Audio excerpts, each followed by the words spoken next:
साल 1220 ईस्वी, बहेरा कैस्पियन का एक सुनसान जजीरा। ठंडी हवा चल रही है, लहरें पत्थरों से टकरा रही हैं और एक बादशाह जमीन पर पड़ा आखिरी सांसें ले रहा है। न कोई वजीर उसके पास है, न कोई सिपाही, न कोई अपना, बस वो अकेला और उसके हाथों से फिसलती हुई जिंदगी। ये वही आदमी था जिसे दुनिया कभी दूसरा सिकंदर कहती थी, जिसकी सल्तनत ईरान से वसत एशिया तक फैली हुई थी, जिसके खजानों में सोना था, जिसकी फौज में 4 लाख सिपाही थे, जिसके एक इशारे पर शहर कांपते थे। और फिर सिर्फ 2 साल में सब कुछ राख हो गया।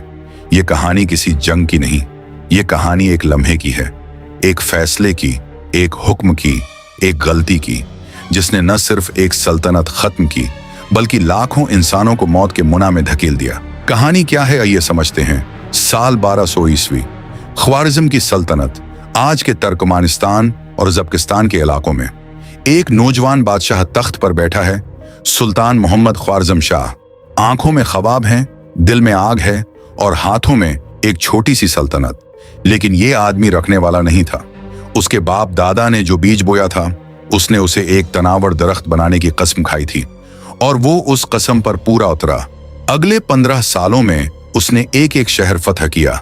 ईरान, खुरासान, मावरा आल नहर, सब उसके कदमों में आते गए। उसकी फौज जहां भी गई फतह साथ लेकर आई। गजनी फतह हुई, फिर हेरात, फिर समरकंद। वो समरकंद जो सदियों से इल्म और तिजारत का मरकज था, जिसकी गलियों में दुनिया के हर कोने से ताजिर आते थे, जिसकी मस्जिदों में उलमा बैठकर फलसफे की बातें करते थे, सब सुल्तान मोहम्मद की सल्तनत का हिस्सा बन गए। 1217 तक वो इतना ताकतूर हो चुका था कि उसने बगदाद के खलीफा को भी ललकारा। अपनी फौज लेकर बगदाद की तरफ चल पड़ा, ये साबित करने के लिए कि इस जमीन पर उससे बड़ी कोई ताकत नहीं। लेकिन जागरुस के पहाड़ों में ऐसा बर्फानी तूफान आया कि हजारों सिपाही बर्फ में दफन हो गए। रास्ते बंद हो गए, सिपाही भूख और ठंड से मरने लगे और सुल्तान को खाली हाथ वापस लौटना पड़ा। यहां पहली बार उसकी असल कमजोरी सामने आई। ताकत थी लेकिन समझ नहीं थी, जीत थी लेकिन हिकमत नहीं थी, सल्तनत थी लेकिन इस सल्तनत के अंदर एक अजीब खामोश बगावत पल रही थी। उसकी अपनी मां तरकन खातून, जो खुद एक ताकतवर कबीले की सरदारी से आई थी, दरबार में अपनी अलग सियासत चलाती थी। वो अपने पसंदीदा अफराद को एली अहदों पर बैठाती थी और सुल्तान के फैसलों को बाज औकात पसपश्त डाल देती थी। माँ और बेटे के दरमियान एक खामोश कशमकश थी जो कभी खुलकर सामने नहीं आई, लेकिन सल्तनत की जड़ों को अंदर से खोखला करती रही। और फिर थे उसके कमांडर। ये लोग सुल्तान से डरते थे, मोहब्बत नहीं करते थे, इताअत करते थे, दिल से नहीं खौफ से। एक बादशाह जिसके सिपाही उसके लिए जान देने को तैयार ना हो, वो बादशाह कितने भी बड़े लश्कर का मालिक हो, अंदर से कमजोर होता है। राया उसे जानती थी, उसका नाम जानती थी, लेकिन दिल से अपना नहीं मानती थी, क्योंकि सुल्तान मोहम्मद ने कभी यह जानने की कोशिश नहीं की कि उसके लोग क्या चाहते हैं, उन्हें क्या तकलीफ है, वो क्या सोचते हैं। उसके लिए राया सिर्फ एक जरिया थी, टैक्स देने का, फौज भर्ती करने का। बाहर से सोने की सल्तनत, अंदर से खोखली। लेकिन सुल्तान मोहम्मद को उसका एहसास नहीं था, या शायद वो जानना नहीं चाहता था। वो अपनी फतूहात में मस्त था, अपनी ताकत के नशे में चोर था। इसके दरबार में खुशामदी थे जो हर सुबह उसे बताते थे कि वो दुनिया का सबसे अजीम बादशाह है, और वो यकीन कर बैठा, मुकम्मल यकीन, अंधा यकीन। और इसी अंधे यकीन के साथ वो बैठा था जब 1218 में मुशरिक से एक काफिला आया। ये काफिला दुश्मन बनकर नहीं आया था, ये ताजरों का एक कारवां था, तकरीबन 450 अफराद जो चंगेज खान ने भेजा था। साथ में एक पैगाम था, सीधा साफ दोस्ताना पैगाम, मैं मुशरिक का खां हूं, तुम मगरिब के सुल्तान, और तुजारत करें, दोस्ती करें, एक दूसरे को फायदा पहुंचाएं। ये एक मौका था, तारीख का एक नादिर मौका। अगर सुल्तान मोहम्मद ने यह हाथ थाम लिया होता तो शायद दुनिया की तारीख आज कुछ और होती। लेकिन उत्तरार के गवर्नर ने, जो सुल्तान का अपना रिश्तेदार था, काफिले को जासूस करार दे दिया। उसने सुल्तान को खत लिखा। सुल्तान मोहम्मद ने अपने गुरूर में अंधा होकर ऐनाल खां को हुक्म दे दिया, जो करना हो करो। ऐनाल खां ने काफिले को घेर लिया। 450 आदमियों में से 20 वहीं कत्ल हो गए, बाकियों को जंजीरों में जकड़ लिया गया। सोना, रेशम सब ऐनाल खां के खजाने में चला गया। उत्तरार की गलियों में खून बहा और किसी को नहीं पता था कि यह कितने बड़े तूफान की शुरुआत है।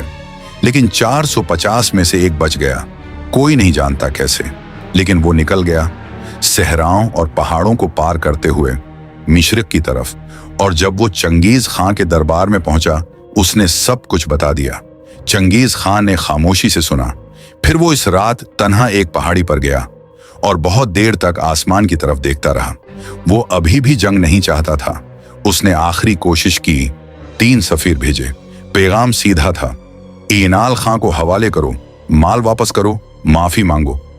सुल्तान मोहम्मद ने एक सफीर को कत्ल करवा दिया, बाकी 2 की दाढ़ियां मोंड कर वापस भेज दें। इस लम्हे चंगेज खां की खामोशी टूट गई और जो तूफान आने वाला था उसका तसव्वुर सुल्तान मोहम्मद के वहम व गुमान में भी न था। 1219 ईस्वी का मौसम गर्मा। मशरिक से एक ऐसा तूफान उठा जो पहले कभी नहीं उठा था। 1.5 लाख मुगल सिपाही ख्वारिज्म की सरहदों की तरफ बढ़ रहे थे। घोड़ों की टापों से जमीन कांप रही थी। सुल्तान मोहम्मद के पास 4 लाख फौज थी, लेकिन उसने वो गलती की जो हर घमंडी हुक्मरान करता है। फौज को एक महाज पर उकठा करने की बजाय पूरी सल्तनत के शहरों में बखेर दिया। क्यों? क्योंकि उसे अपने ही कमांडरों पर भरोसा नहीं था। एक बादशाह जो अपने दुश्मन से नहीं, अपने ही लोगों से डरता था। मंगोल फौज ने वो रास्ता अख्तियार किया जिसका किसी को गुमान भी नहीं था। कज़ल कौम का वो सहरा जिसे नाकाबिल अबूर समझा जाता था। मंगोल इस रास्ते से निकल हुए। सुल्तान के जासूसों को खबर मिली तो बहुत देर हो चुकी थी। पहला बड़ा शहर आया, इतरार, वही शहर जहां से ये सब शुरू हुआ था। एनाल खां 5 माह तक लड़ता रहा, लेकिन आखिर में मुगलों ने शहर की ईंट से ईंट बजा दी। एनाल खां को जिंदा पकड़ा गया और उसकी आंखों और कानों में पघली हुई चांदी डाली गई। वही लालच जिसने ये सब शुरू किया था, इसी की सजा उसी को मिली। फिर आई बुखारा की बारी, इल्म का शहर, तहजीब का मरकज। चंगेज खां घोड़े पर सवार जामा मस्जिद के सहन में दाखिल हुआ और मस्जिद को अस्तबल बना दिया गया। कुरान के नुस्खे जमीन पर बुखेर दिए गए। बुखारा की आग कई दिन तक जलती रही। फिर आई मरू की बारी, वो शहर जिसे शहरों की मलका कहा जाता था। 10 लाइब्रेरियां, 1.5 लाख किताबें, सदियों का इल्म। मुगलों ने पहले अमान का वादा किया, फिर वादा तोड़ दिया। तमाम लोगों को मैदान में निकाला गया और सुबह तक मैदान खून से सर्ख था। वो 1.5 लाख किताबें दरिया में फेंक दी गईं या जला दी गईं। सदियों का इल्म एक रात में राख हो गया। और सुल्तान मोहम्मद, जब ये सब हो रहा था, जब उसके शहर जल रहे थे, जब उसकी रियाया मर रही थी, वो भाग रहा था। चंगेज खां के 2 खौफनाक जर्नील जबा और सप्ताई उसके पीछे थे जैसे मौत का साया। वो कहीं रख नहीं सकता था, कहीं छप नहीं सकता था। आखिर में वो बहेरा कैस्पियन के साहिल पर पहुंचा और एक छोटी कश्ती में बैठकर समंदर के एक सुनसान जजीरे पर जा छिपा। वही जजीरा जहां हमारी कहानी शुरू हुई थी। दिसंबर 1220 ईस्वी। बहेरा कैस्पियन के इस सुनसान जजीरे पर सुल्तान मोहम्मद ख्वारिज़्म शाह ने आखिरी सांस ली। बेताज, बेसल्तनत, अकेला। कहते हैं मरते वक्त उसके जिस्म पर ढंग का कपड़ा भी नहीं था। किसी ने अपना कफन दिया, तब जाकर उसे दफनाया जा सका। वही आदमी जिसे कभी दूसरा सिकंदर कहा जाता था, इस जजीरे की मुट्ठी में दफन हो गया। लेकिन कहानी यहां खत्म नहीं हुई। जब बाप भाग रहा था, जब सल्तनत जल रही थी, जब हर तरफ से खबरें आ रही थी कि ये शहर गरा, वो शहर गरा, तब एक नौजवान था जो भागा नहीं, जिसने हथियार नहीं डाले, जिसकी रगों में खून नहीं, आग दौड़ रही थी। ये था जलालुद्दीन ख्वारिज़्म शाह, सुल्तान मोहम्मद का बेटा। जब पूरी सल्तनत के अमीर और वजीर मंगोलों के आगे सिर झुका रहे थे, जलालुद्दीन ने बची खची फौज इकट्ठी की और 1221 ईस्वी में अफगानिस्तान के परवान के मकाम पर मंगोल फौज का सामना किया और वो कर दिखाया जो इससे पहले कोई नहीं कर सका था। मंगोल फौज को मैदान में पाश पाश कर दिया। पूरी दुनिया हैरान थी। जिस फौज के आगे बादशाह घटने टेकते थे, जिस फौज को नाकाबिल शिकस्त समझा जाता था, इस फौज को एक नौजवान ने मैदान में रोक दिया था। चंगेज खां ने जब यह खबर सुनी तो खुद मैदान में आया। दरियाए सुनद के किनारे दोनों फौजें आमने सामने खड़ी थीं। जलालुद्दीन के पास तादाद कम थी, वसाइल कम थे, लेकिन सीने में वो आग थी जो बाप के सीने में कभी नहीं थी। घंटों लड़ाई हुई, जमीन खून से सर्ख हो गई। आखिर में मंगोलों ने तीनों तरफ से घेर लिया। जलालुद्दीन ने देखा कि रास्ते बंद हो रहे हैं तो उसने अपना इल्म उठाया घोड़ा दरियाए सुनत की तरफ मोड़ा और छलांग लगा दी। चंगेज खां घोड़े पर बैठा ये मंजर देखता रहा। उसने अपने बेटों को रोका जो पीछा करने के लिए बढ़ रहे थे और कहा, ऐसे बाप का ऐसा ही बेटा होना चाहिए। दुश्मन की जबान से निकला हुआ ये एतराफ शायद जलालुद्दीन की सबसे बड़ी फतह थी। जलालुद्दीन दरिया पार कर गया, लेकिन वो टौटा नहीं, रखा नहीं। वापस आया, नई फौज इकट्ठी की, ईरान में लड़ा, जॉर्जिया और आजरबाईजान में मंगोलों को नाकों चने चबवाता रहा। एक बिखरी हुई सल्तनत के शहजादे ने उकीले दम पर वो कर दिखाया जो उसके बाप की 4 लाख फौज नहीं कर सकी थी। बाप ने एक गलती से सब कुछ गंवाया, बेटे ने सब कुछ गंवा कर भी अपना नाम तारीख में लिखवा दिया। और फिर एक दिन जलालुद्दीन भी चला गया। 1231 ईस्वी कुर्दिस्तान के पहाड़ों में एक गमनाम जगह पर एक मकामी कर्द के हाथों जलालुद्दीन ख्वारिज़म शाह कत्ल हो गया। न कोई बड़ी लड़ाई, न कोई मैदान जंग, बस एक अंधेरी रात और एक खंजर। वो शहजादा जिसने चंगेज खां को ललकारा था, एक गुमनाम मौत मरा। लेकिन रखू, यहाँ एक सवाल है जो आज भी ज़हन में गूंजता है। क्या ये सब सिर्फ एक गलती का नतीजा था? क्या वाकई 450 ताजरों को कत्ल करना वो वाहिद लम्हा था जिसने सब कुछ तबाह किया? नहीं, वो गलती तो बस आखिरी तनका था। असल तबाही बहुत पहले शुरू हो गई थी।